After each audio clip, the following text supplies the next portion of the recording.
चलिए आज एक सुंदर सा दरबार है और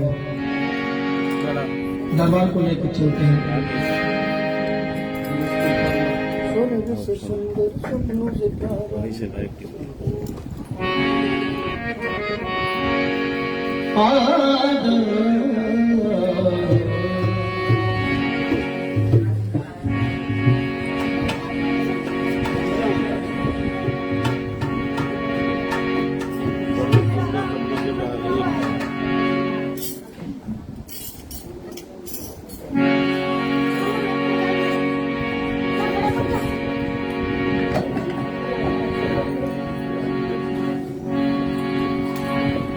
दरबार देखे हैं तेरे जैसा दरबार नहीं, तेरे जैसा दरबार नहीं। दरबार अनेक देखे हैं तेरे जैसा दरबार नहीं।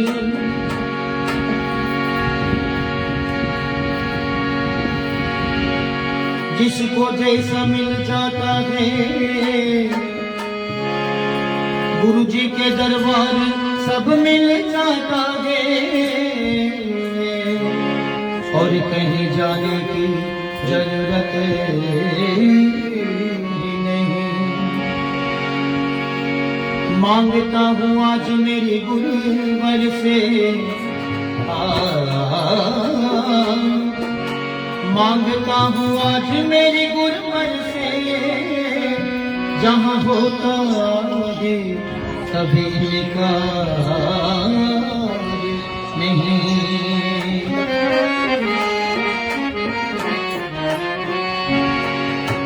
स्वर्ग से सुंदर सपनों से प्यारा है तेरा दरबार। ये सबको आता है मुझे मालूम है, और मीठी मीठी तालियां बजा तो एक गुरुदेव के सानिध्य में हम सब गाएंगे तो ये दरबार की वास्तव महत्व हम समझ सकते हैं। स्वर्ग से सुंदर सपनों से प्यारा तेरा दरबार। बोलिए स्वर्ग से सुंदर सपनों से प्यारा तेरा दरबार। तेरा प्यार मिला है मुझे हर बार मिला है, जहाँ तेरा प्यार मिला है हमें हर बार मिला है। स्वर्ग से सुंदर सपनों से प्यारा है तेरा दरबार।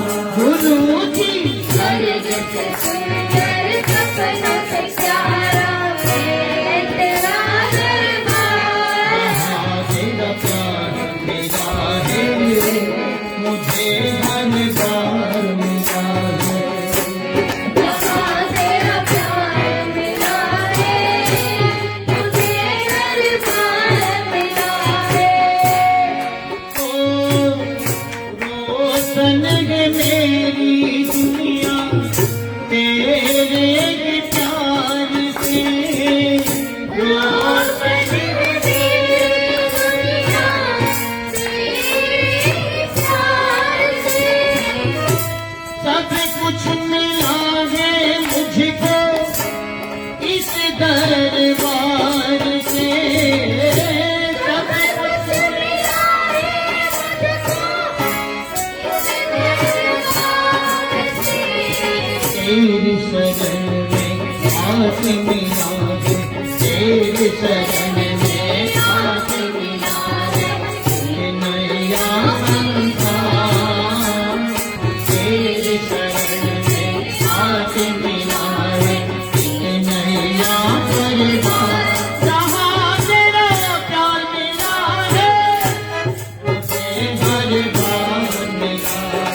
की क्या दरकार हमको ऐसी सेवा मिली है सबकी दरकार जहाँ तेरा प्यार मिला है मुझे हर बार मिला है जहाँ तेरा प्यार मिला है मुझे हर बार मिला है स्वर्ग से सुंदर सपनों से प्यारा स्वर्ग से सुंदर सपनों से प्यारा तेरा दरबार तेरा प्यार मिला है हमें हर बार मिला है जहाँ तेरा प्यार मिला है हमें हर बार मिला है और क्या कहेंगे जब अपना हाथ मेरे सर पे फिराते जब अपना हाथ मेरे सर पे फिराते मेरी सारी विपदा को दूर भगाते मेरी सारी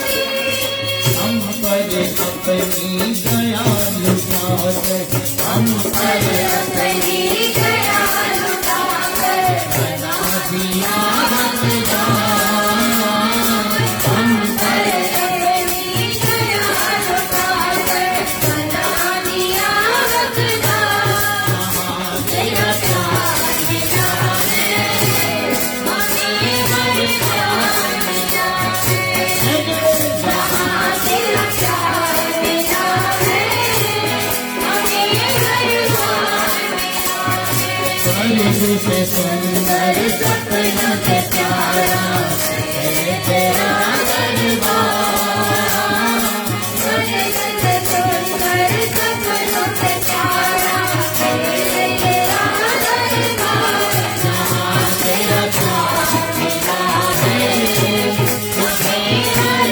बार मिला है जहाँ तेरा प्यार मिला है हमें हर बार मिला है और सदगुरुदेव भगवान की जय।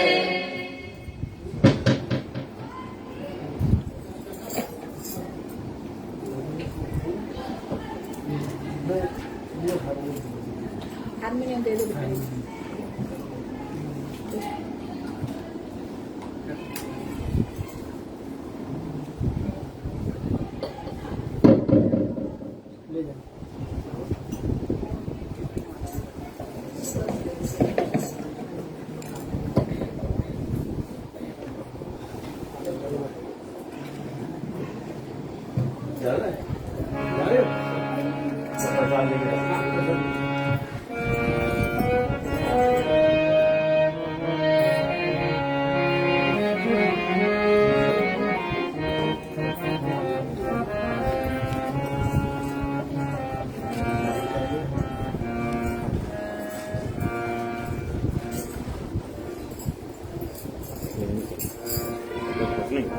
क्यों दरबार नहीं दिखेगा दरबार नहीं बोलिए श्री सतगुरुदेव भगवान की जय।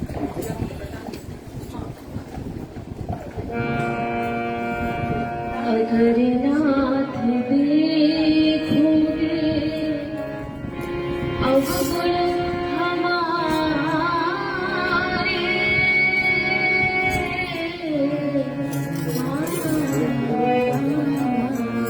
अगर नाथ देखोगे अवगुण हमारे तो हम कैसे भव से लगेंगे किनारे अगर नाथ देखोगे अवगुण हमारे तो हम कैसे भव से लगेंगे किनारे अगर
होता।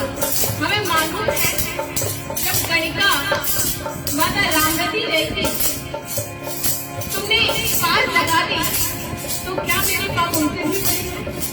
हाँ, मैंने सुना है कि उनको भी आप पतितों को, महापतितों को पावन कर देते हैं। मैं भी उसी लाइन में हूँ, मुझे भी पावन करेंगे इसी लाइन में, बस इसी भरोसे पर। अनेक पाप किए हैं, पतितों को पावन करते ये पाप है सुयश के सहारे। अगर नाथ देखोगे अवगुण हमारे, तो हम कैसे भगते लगेंगे किनारे। अगर नाथ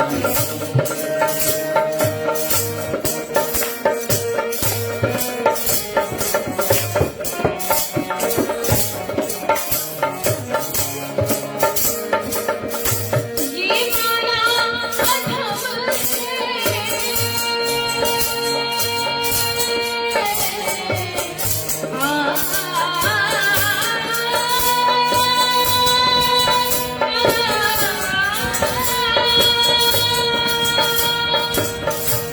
ये माना अधम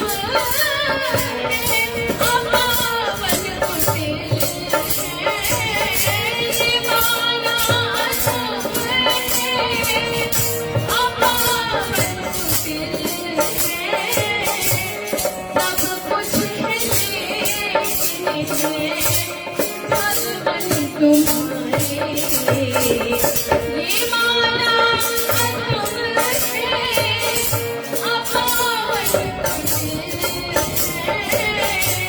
सब कुछ है लेकिन भगवन तुम्हारे।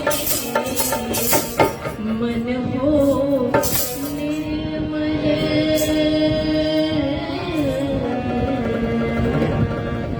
मन हो निर्मल तुम्हारी दया से। मन हो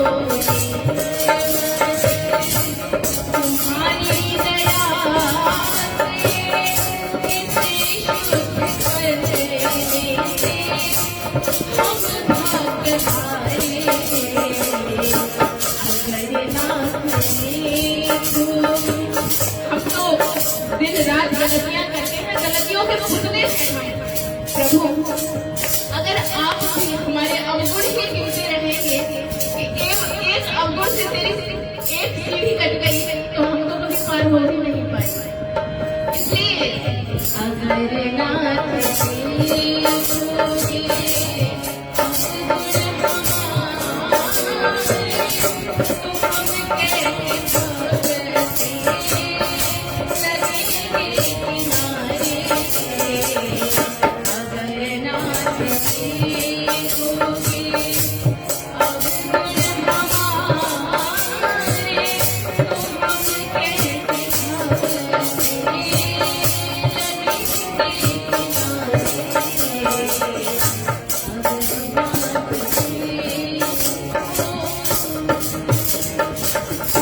बोलिए श्री सतगुरुदेव भगवान की जय।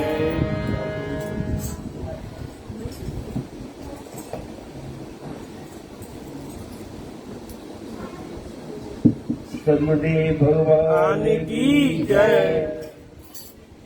सदगुरु कभी अपने भक्तों के अवगुण तो देखते ही नहीं, वो तो केवल भाव देखते हैं, प्रेम देखते हैं, और भाव और प्रेम से उसके सारे अवगुण फिर नष्ट कर दिया करते हैं, उसको गुणी बना देते हैं। गुणी नहीं, भगवान कृष्ण ने गीता में कहा सर्वधर्मान परित्यज्य मामेकम शरणम विजय एत्वा सर्वपापेभ्यो मोक्ष्यामि मा शुचि।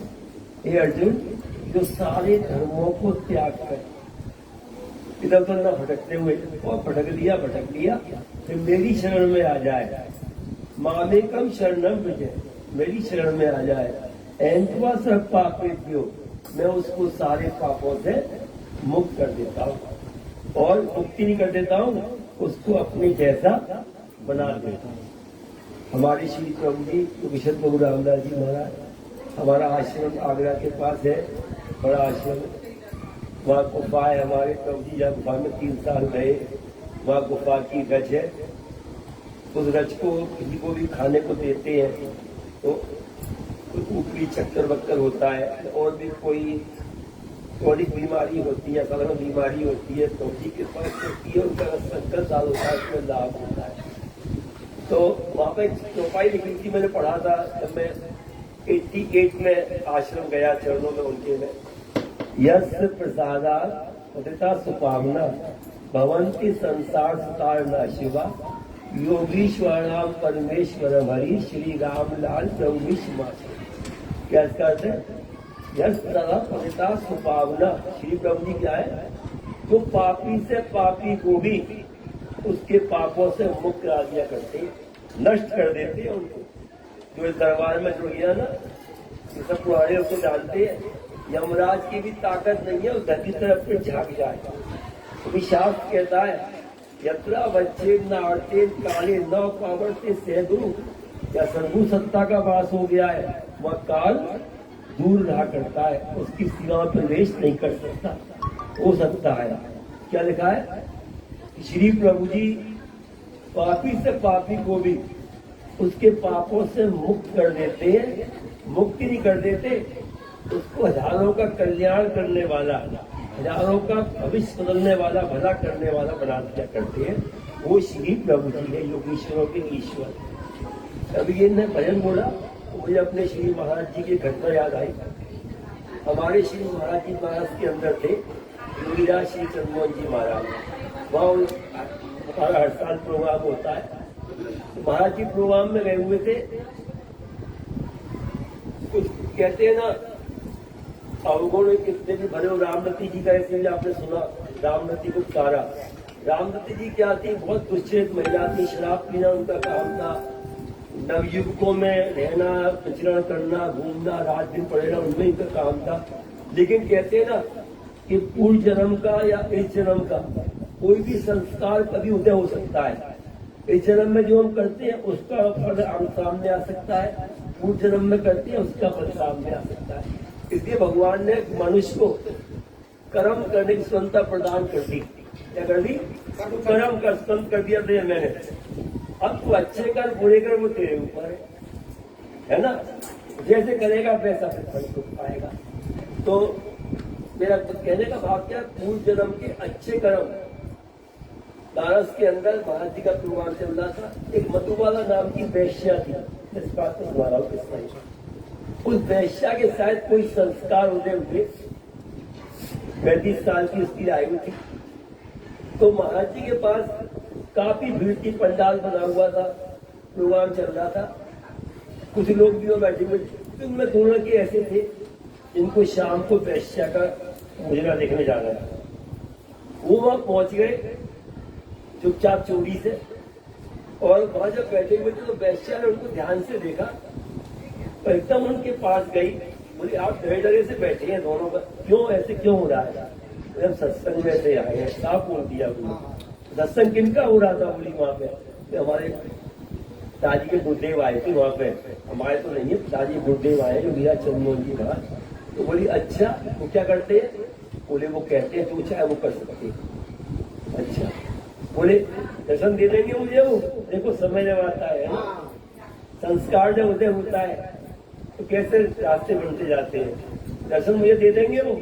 बोले आपको, आप वहां तो जा नहीं सकती, लोग अंदर नहीं आने देंगे आपको।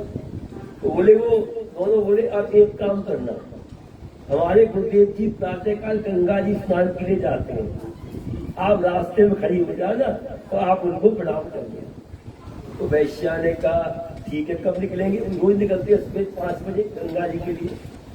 वो वैश्या सब कुछ छोड़ छाड़ के बस धुन में लगी रही, कब रात निकले, कब सुबह हो, कब भजन के लिए जाओ। वो दोनों चले गए। सुबह ही सुबह वो वैश्या नहा धोकर रास्ते में एक जगह पर खड़ी हो गई, आपने बताया था गुरुदेव निकलेंगे। श्री महाराज जी आवाज आई महाराज जी के साथ, उसको क्या आवाज आई? गुरुदेव जय जय सद्गुरु जय जय गुरुदेव जय जय अखंड ज्योति प्रभु राम लाल जय जय अखंड ज्योति प्रभु राम लाल जय जय। देखा वैश्या में कीर्तन की धुनी आ रही है, आवाज आ रही है, और देखा सामने एक धोती कुर्ता पहले छड़ी हाथ में लिए श्री महाराज जी चले आ गए। महाराज जी को धर्म होना था, बीच चौराहे पर महाराज जी एकदम रुक गए। अब महात्मा प्रसाद जी, बड़े बड़े वहां के वरिष्ठ लोग, नेता लोग, मिनिस्टर लोग सब उनके साथ थे, तो सबने एकदम महाराज जी रवि चलना है आपको, रुक गए वहां पर। सामने वैश्या खड़ी है, महाराज जी उसको देख रहे हैं, वैश्या महाराज जी को देख रही है। वैश्या अवगुणों की खान है, गंदगी गंदगी थी। उस समय क्या हो रहा है, महाराज जी को देख रही है और उसकी आंखों से अश्रुपात हो रहा है, रो रही है, रोए जा रही है, मतलब उसका सब कुछ धुल रहा है। उसके बाद रोती है महाराज जी को देखते, लोग बोले महाराज जी ये बहुत यहाँ की बदनाम, बहुत बड़ी मशहूर वैश्या भी बदनाम भी है। महाराज जी चलिए यहाँ से इसको मत बोलिए। महाराज जी कुछ ही बोले, शांत खड़े रहे, देखते रहे उसको। महाराज जी उसको पास बुलाया, बेटी यहाँ आओ। पहली बार वैश्या को एकदम हिल गई कि मुझे कोई बेटी भी कह रहा है। बेटी यहाँ आओ। महाराज जी बोले, बेटी तू हमसे दीक्षा लेगी, तू हमसे दीक्षा लेगी? तो उन्होंने कहा प्रभु मैं और दीक्षा? उन्होंने कहा तू दीक्षा लेगी? प्रभु जो आपकी कृपा हो जाए। तो बोले ठीक है, कल सुबह तू। महाराज जी ने उसको अपने 500 रुपए दिए, 100 के 5 नोट। इनसे तू कपड़े लाना नए अपने लिए, अपने पैसों को मत लाना, उनको पहन के नहा धो के उन्हीं से माला वाला लेकर तो हमारे प्रोग्राम ठहरे हैं, बता दिए तू वहां पे आ जा। वैश्या वहां पहुंच गई। अब देखो भाव का खेल, इतनी मतलब अच्छे लोग जो रात दिन पूजा पाठ कर रहे हैं, है ना, चालीसाएं कर रहे हैं, भजन कर रहे हैं, उनके मन का मैल नहीं धुल पाया और वैश्या के मन का मैल कर दिया। वो शंकाओं में, गुरुदेव की लीलाओं में शंका कर रहे हैं और वैश्या अपना सब कुछ धो लिया, शुद्ध निर्मल होकर चली गई। वैश्या सुबह ही पहुंच गई। दीक्षा वालों की लाइन लगी हुई थी सुबह। श्री महाराज जी बेचैन हो रहे थे, लोग के महाराज जी दीक्षाएं देनी है, सारे एमएलए का वो आया है, उसका वो आया है, अल्लाह हाँ अल्लाह। अभी दिन महाराज जी बार बाहर देख रहे, बाहर देख रहे कि वो नहीं आई, अभी वो नहीं आई। तो लोग बोले, नीचे मीटिंग हो गई, आत्मा प्रसाद जी मेरा बोले देखो वो वैश्या एक जो आ रही है ना, उसको ऊपर मत आने देना बिल्कुल, वरना बहुत बदनामी हो जाएगी हमारी। छोटे के पास ऐसी गंदे लोग भी हैं, तो गुरुदेव के प्रति क्या भाव है। तो उन्होंने कहा उसको ऊपर मत आने देना। वैश्या पहुंच गई, उसको उन्होंने वही नीचे रोक लिया। बोले आप ऊपर नहीं जाओगी? बोले क्यों? गुरुदेव आज बहुत खुशी है, आज आपको अभी दीक्षा नहीं हो पाएगी, गुरुदेव का आज्ञा होगी, ऊपर से उनका संकेत मिल जाएगा, आपको ले जाए तो हम आपको पहुंचा देंगे, तो नीचे रहो। 4 सुबह की आई हुई, 5 बजे ही आ गई थी, एक तरफ कोने में खड़ी हुई चारी माला वाला हाथ में, कहा लोग निकल रहे थे, जब रही थी चारी, वो वैश्या थी, लोग तो कर्म कर रहे थे गंदे अंदर, लेकिन बाहर तो ऐसे घूम रहे थे, कुछ किया ही नहीं, है ना, वो बदनाम हो चुकी थी बेचारी। महाराज जी ने देखा, इंतजार करते नहीं तो 9 बज गए। आत्मा में सबसे पहले पूछा, बेटा वो एक बच्ची आ रही थी, आई नहीं?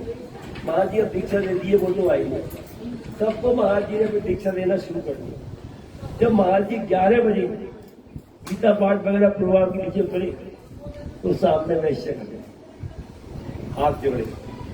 महाराज जी बोले, अरे मुनिया, हम तो तेरे पास आए थे, कृपा करना, हमने तुझे बुलाया, तू आई नहीं, ऊपर नहीं आई। कहती है, प्रभु मैं तो आ गई थी, लेकिन भाई लोगों ने मुझसे कहा कि आप अभी नहीं मिल सकते हैं, तो फिर नीचे छोड़ दिया सबने। मैं तो प्रभु 5 बजे से आ गई। अच्छा, सबकी तरफ महाराज जी ने निगाह घुमा के देखा, सबकी आंखें नीचे हो गई। अब आगे चल, सत्संग हॉल में बैठ, चल के सत्संग हॉल में सबसे पीछे बैठा दिया, बैठ गई। महाराज जी ने गीता पाठ किया, आरती करी। आरती के बाद महाराज जी ने जाके जल लिया और जल की छींटे जाके उसकी मारी। जल की छींटे मारते ही वो वैश्या एकदम अंतर्मुखी हो गई, मधुबाला ध्यानस्थ हो गई और उसका मैं समझता हूँ शायद संप्रज्ञात समाधि में प्रवेश कर गई। 3 चक्रों का भेदन भी उस समय सदगुरुदेव भगवान की जय। सुबह 11 बजे की ध्यान में बिठाई। जब महाराज जी रात के कार्यक्रम के लिए 7 बजे फिर दोबारा चले वहां पर, तो देखा वो वैश्या अपने पीछे बैठी हुई। सब देख के हैरान हो गए। अब सब दुनिया भर की बातें करने लगे। फिर महाराज जी ने पूरा प्रवचन दिया, आरती हो गई, सब हो गया। फिर जाके उसको उठाया, मुनिया जा, तेरे ऊपर श्री प्रभु जी ने बहुत बड़ी कृपा कर दी है, ये योगनी बना दिया है। अब तू अपना कहीं एकांत में अपना अलग कहीं घर वर बना के रह के जा, माँ अपनी साधना करना और तू आगे तरक्की करेगी ध्यान में। उनकी कृपा हो गई। उसके बाद 2-3 साल बाद लोगों ने मालूम किया वो वैश्या कहाँ गायब हुई, कहाँ चली गई, पता ही नहीं चला। महाराज जी बोलते थे कि आज भी जब वो वनों में कहीं चली गई एकांत में और खूब ऊंची साधना में लीन होती चली गई। तो ऐसे कृपा करने वाले कहे ना, निर्मल जनमन कोई मोह भावा मोहे छल कपट न सका। तो वो निर्मलता प्रेम देखते है ना। ऐसी अनेक घटनाएं, अनेक कृपाएं रात दिन प्रभु जी की आज की घटती रहती है। कैसी कैसी कृपाएं होती रहती है उनकी। अचानक कोई आया। अभी हम आगरा में थे, तो आगरा में एक नारायण नारायण उसकी पान की दुकान थी, बेचारे खोखा था उसका। कभी पुलिस आती, डंडा मारती, खोखा कटवा देती। 100 रुपए कमा रहा था कोई रोज। तो माता जी जब भी गाड़ी निकलती, सामने उनके माता की शिष्य का होटल था चौधरी का, बजाय माता जी उसके पास रुकने के, अपने शिष्य के पास रुकने के, कल रुक जाती नारायण के पास। वही बंदर क्या कर रहा है, वाद वाले के पास क्या कर रहा है, इधर आ। उसको बातें करने लगती, उसको प्रसाद खिला के जाती, ये चलता है। अचानक उसने एक दिन कहा माँ से, माता जी सुना है दीक्षा देती है, मेरी दीक्षा दे दीजिए। अपनी पत्नी को लेके आया, वो शराब भी पीता था पहले। पत्नी को लेके आया और दीक्षा महाराज उसको दे दी। दीक्षा हुई। इसके बाद श्री महाराज भी शरीर छोड़ दिया, तो आपको खोके में पड़ा हुआ था बेचारा। तो अभी क्या हुआ, हम आगरा में थे, वहां पर हमारा निर्माण कार्य चल रहा था, भावना शेर में काम थोड़ा करवा रहे थे। तो वो अचानक रात को सो रहा था बेचारा, खोका उसका टूटा, तोड़ दिया, फेंक दिया पुलिस ने उठा के। अब क्या करूं, 2 महीने हो गए थे, पड़ा हुआ था घर पे। उसको दर्शन दिए माता जी ने कि जा संजय के पास चला जा। वो मेरे पास आया, ऐसे बात हुई, मैं उसको काम में लगा दिया। प्रभु जी कृपा हुई। लोग तो कहने लगे हमारे पास आ गया ना, अब तो महात्मा बन गया। अब गृहस्थी में काम मतलब ही नहीं कि महात्मा बन गया। आप तो जल्दी बेचैन हो जाते हैं लोग। तो उसको क्या हुआ, आया, हमने काम में लगाया। मुझसे सबको सुविधा ने कहा, गुरु जी अब इसको कुछ बिजनेस वगैरह दुकान वगैरह करवाओ। मैं ठीक है देख ले, हम अपनी पास कर देंगे। तो उसने 3 दुकान देखी किराए के लिए। महाराज जी के पास एक दुकान उसकी मैंने हाँ कह दी, इसकी कर दिया। जो 100 रुपए कमाता था, पहले दिन नारायण की कमाई 10,000 रुपए की हुई। भगवान की जय। ये लोग बैठे हरिंद वगैरह, आज उसकी अपनी पक्की दुकान है। 15,000 रुपए का दुकान का किराया देता है और फिर उसने कम से कम 22 लाख रुपए जमा कर दिया 3 साल में। तो ऐसे गुरु की कृपा होती है। ऐसे ही अंकुश टेलर, नारायण से उसने पूछा भाई तू कहाँ जाता है, क्या करता है। उन्होंने हमारे गुरु जी का पता बताया। तो अंकुश टेलर हरिकाशी को खाटू जाता था, खाटू है श्याम घाट, वहां जाया करता था। कि फिर भी उसकी दुकान के काम वाम नहीं चल पा रहे थे। तुमने देखा है, नरसिंह को देखा, ये सब खाटू बाबा के भगत थे।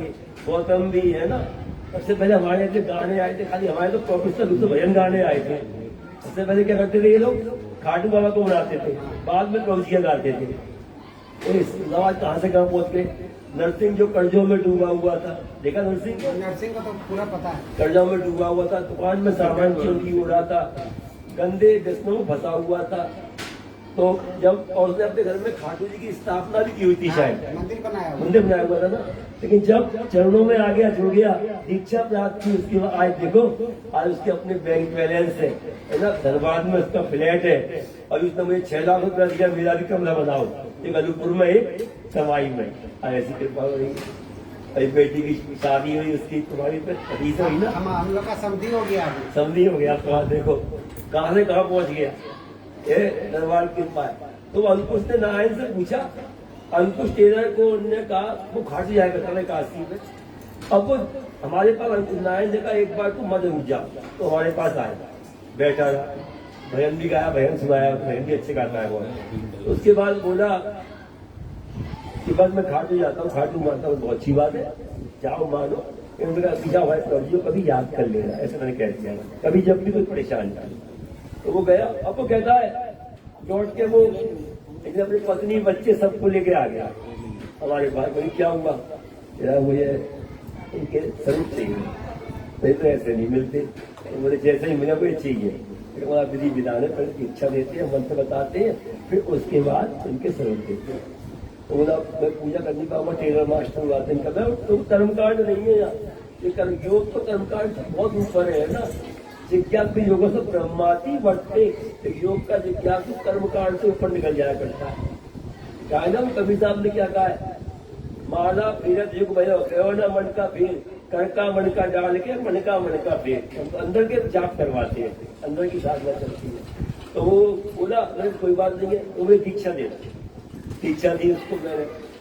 अब ये बोला कि मैं खाटू में गया और खाटू में जाके मैं वहां आके बंद करके बैठा वहां पे, तो मुझे ये हंसते हुए दिखाई दे रहे थे महाराज जी। और बोला साथ में आप खड़े हो। बोला फिर मैं दोबारा फिर गया, तब भी ऐसे दिखाई दिया। मैंने 2-3 लोगों से कहा इसका मतलब क्या है? इसका मतलब ये है खाटू कह रहा है जब चलाया तेरा कल्याण वही होना है। फिर वो आया दीक्षा ली।